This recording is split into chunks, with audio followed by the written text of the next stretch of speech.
Hey guys, this is Kyle Bennett with HardOCP.com, and we wanted to give you a follow-up today on the ASUS P6T and talk to you a little bit about overclocking it and RAM utilization. So let's see what we got here. What you're looking at right here is the ASUS P6T Deluxe system up and running. We've got a couple of BFG Tech GTX 280 OCs installed, along with our Coolants cooling system, the CPU 345 block.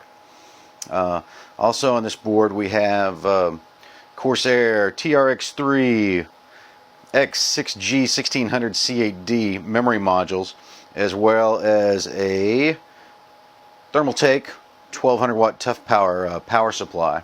But one thing we wanted to focus on here real quick is the RAM. So let me pull this fan off here. So one of the things that's exciting about these new Nehalem Core i7 motherboards is the fact that they have just a tremendous amount of memory bandwidth.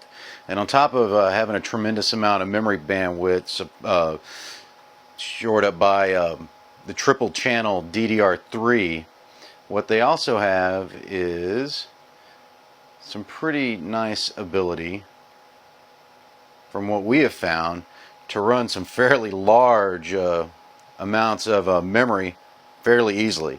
So what you see sitting right here are 6 sticks of the 1600 C8D Corsair. So you've got 2 sticks in each channel, third channel, second channel, and first channel. Currently the sticks right there are running at 1520 megahertz, which is just a tad bit over 200 megahertz over the 1333 stock. So I'm bringing you in tight over my shoulder, and this is a close-up view of what we have on screen here, which identifies our processor as a Core i7 Model 920, which is stock at 2.67 gigahertz. The stock RAM speed on it is 1066. Now what you see right there is a close-up of the core speed, which we're showing to be right at 3800. We're still running the lock 20 multiplier at a 190 bus speed, and 20 times 190 gives us our 3.8 gigahertz. So here's CPU Z again. You see we're running our DDR3 triple channel.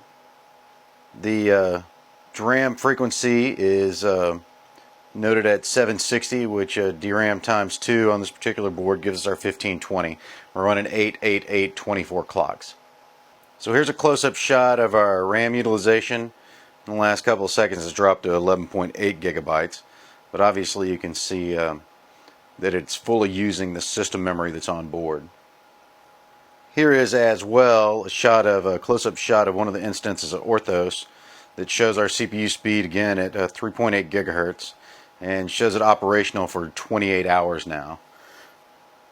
Now if we back out and show you the rest of the board, you'll see there's 6 other instances here that have been running solid now for 28 hours. We did lose one 7 hours in, and it was restarted. But I left it offline because it was still utilizing the RAM, even though obviously it wasn't paging into it. It had still had grabbed it. So we've been running at 11.8 or 11.9 gigabytes for the last day, overclocked with our overclocked 920 and our overclocked RAM. So there's been a lot of talk about overclocking the locked 920 Nehalem Core i7 processor. So what we're going to do is we're going to reach around here, the old reach around, gotta love that, and we're going to restart our system, and I'm going to show you just how difficult all this really is. And when I say difficult, I mean absolutely not at all. Delete to get into our BIOS.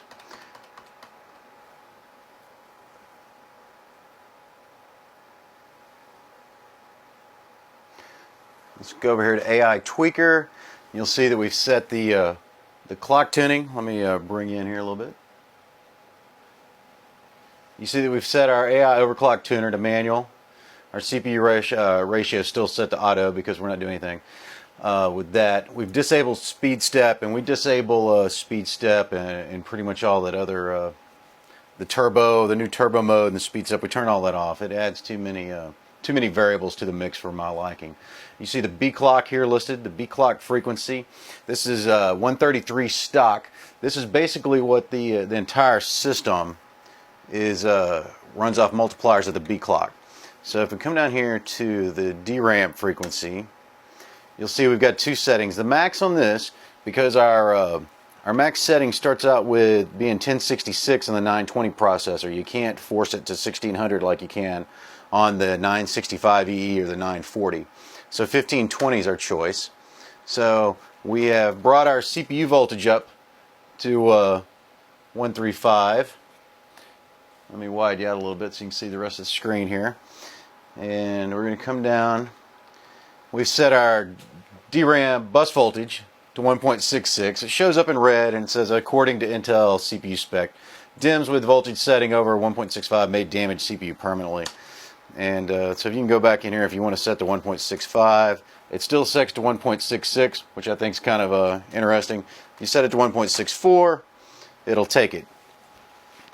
But we're going to leave it at 1.66 because we know that's what's stable.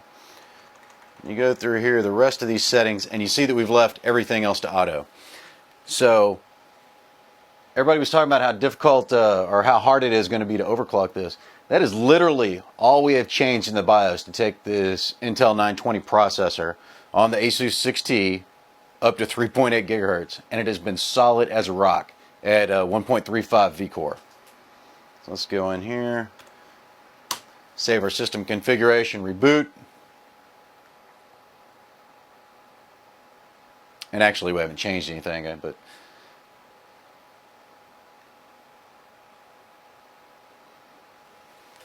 .81 from our 2.67, our 1523 megahertz DDR3 triple voltage with 12 gigs of Corsair RAM.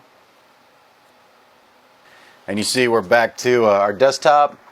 Everything's fine. This is we turned Defender off. We're doing our benchmarking security center.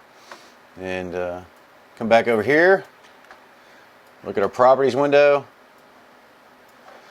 We're running Vista Ultimate 64-bit with Service Pack 1, 12 gigs of RAM with a 2.67 gigahertz CPU, Core i7 running at 3.8 gigabytes or 3.8 gigahertz.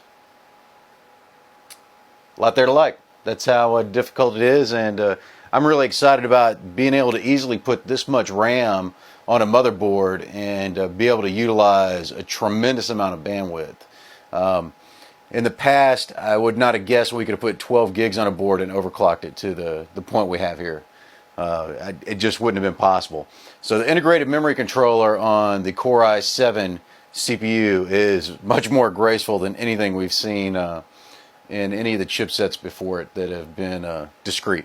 So there you go. My name's Kyle Bennett with HardOCP. Thanks for watching.